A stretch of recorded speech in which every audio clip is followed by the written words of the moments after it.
My name is Monika वैद्य और आज हम पढ़ने वाले अवचेतन मन की शक्ति का दूसरा अध्याय।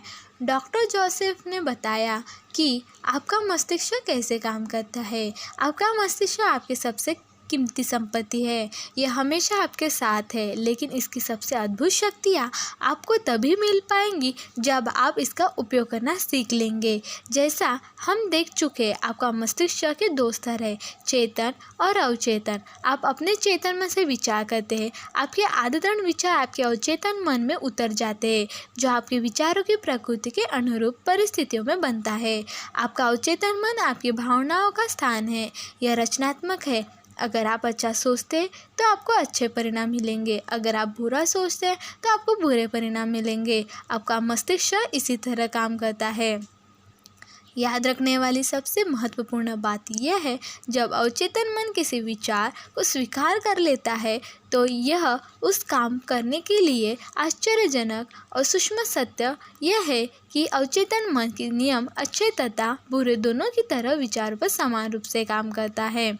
अगर इस नियम का नकारात्मक प्रयोग किया जाए तो यह असफलता और दुख उत्पन्न करता है।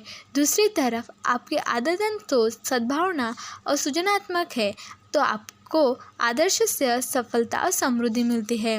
जब आप सही तरीके से सोचने और महसूस करने लगते हैं तो आपको मानसिक शांति और स्वस्थ शरीर हमेशा मिलता है। आप मानसिक रूप से जिसे भी सच मानोगे और जिसका दावा करोगे, आपका अवचेतन मन उसे स्वीकार कर लेगा और उसे साकार कर देगा। आपको तो बस अपने अवचेतन मन से अपने विचार को स्वीकार भर करवाना है। इसके बाद अवचेतन मन का नियम आपकी मनचाही सेहत, शांति, समृद्धि उत्पन्न कर देगा। आप आदेश देते हैं और आपका अवचेतन मन उस पर छोड़ी गई वैचारिक रुझान को साकार करने के लिए पूरी निष्ठा से काम करता है। आपका मस्तिष्क का नियम यह है कि आपका अवचेतन मन की प्रतिक्रिया आपके चेतन मन में रखे गए विचार की प्रकृति की से तय होती है।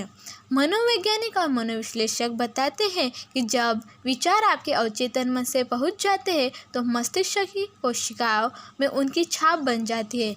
जैसे ही आपका अवचेतन मन किसी विचार को स्वीकार कर लेता है, उसे साकार करने के लिए तत्काल जुट जाता है। विचारों के साहचर्य के अनुसार काम करके यह अपने लक्ष्य को साकार करने के लिए ज्ञान के हर उस हिस्से को इस्तेमाल करता है जो अपनी ज़िंदगी भर इकट्ठा किया हो। यह आपके भीतर की असीमित शक्ति, ऊर्जा और बुद्धि का इस्तेमाल करता है। परिणाम पाने के लिए यह प्रकृति सभी नियमों का इस्तेमाल करता है। कई बार यह आपकी मुश्किलों का समाधान तत्काल खोज लेता है, जबकि कई बार कई दिनों, सप्ताह या इससे भी ज़्यादा समय लग जाता है। इसके तरीके अबूझ है। चेतन और अवचेतन में भिन्नताएं। आपको याद रखना चाहिए कि चेतन और अवचेतन मन में दो मस्तिष्क नहीं हैं, वे तो एक ही है, लेकिन होने वाली गतिविधियों के दो क्षेत्र हैं। आपको चेतन मन तार्किक मस्तिष्क है। यह मस्तिष्क यह है कि जो विकल्प चुनता है। उदाहरण के लिए आप अपनी पुस्तकें, अपना घर, अपना जीवन साथी चुनते हैं। आप अपने सारे निर्णय चेतन मन से करते हैं। दूसरी तरफ से आप सचेतन चुनाव के बिना आपका हृदय अपने आप काम करता है। पाचन, रक्त संचार तथा सांस लेने की अनिवार्य प्रतिक्रिया चलती रहती है। यह सारे काम आप अवचेतन मन में करते हैं। इन प्रक्रियाओं के लिए आपके चेतन नियंत्रण की ज़रूरत नहीं होती है। आप अपने अवचेतन मन पर जो भी छाप छोड़ते हैं या आप अपने जिसमें भी प्रबल विश्वास करते हैं, आप अवचेतन मन उसे स्वीकार कर लेता है। यह आपके चेतन मन की तरह तर्क नहीं होता है या ये बहस नहीं करता। आपका अवचेतन मन उस मिट्टी की तरह है जो किसी भी तरह के बीज को स्वीकार कर लेता है, चाहे वह अच्छा हो या बुरा। आपके विचार सक्रिय है, वे बीज हैं। नकारात्मक या विध्वंसात्मक विचार आपके अवचेतन मन में नकारात्मक रूप में काम करते हैं। देर सवेर वे प्रकट हो जाएंगे और अपने अनुरूप किसी नकारात्मक घटना को उत्पन्न कर देंगे।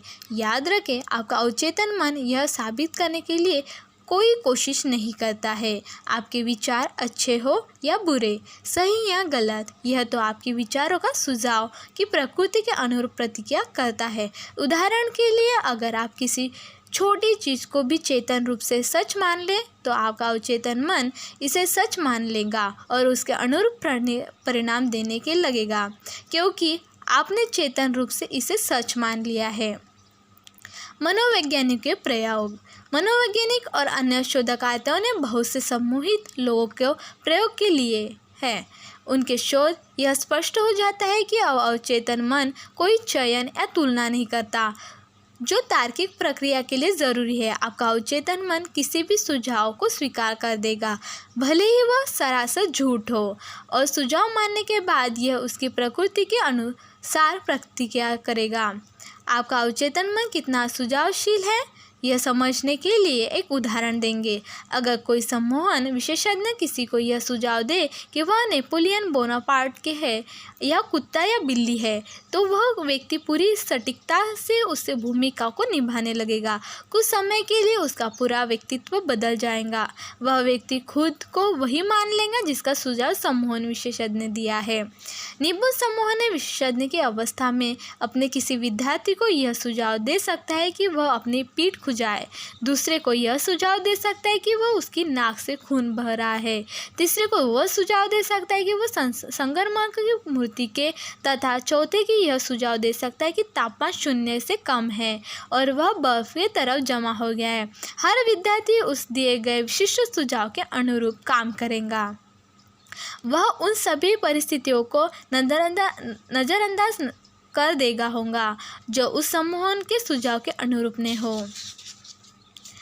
यह आवाज़ उदाहरण आपके चेतन मन के तार्किक मस्तिष्क के आपके अवचेतन मन के अंतर को रेखांकित करता है। आपका अवचेतन मन भाववाचक और चयनशील है। यह हर उस चीज़ को सच मान लेता है जिसे आपका चेतन मन सच मानता है।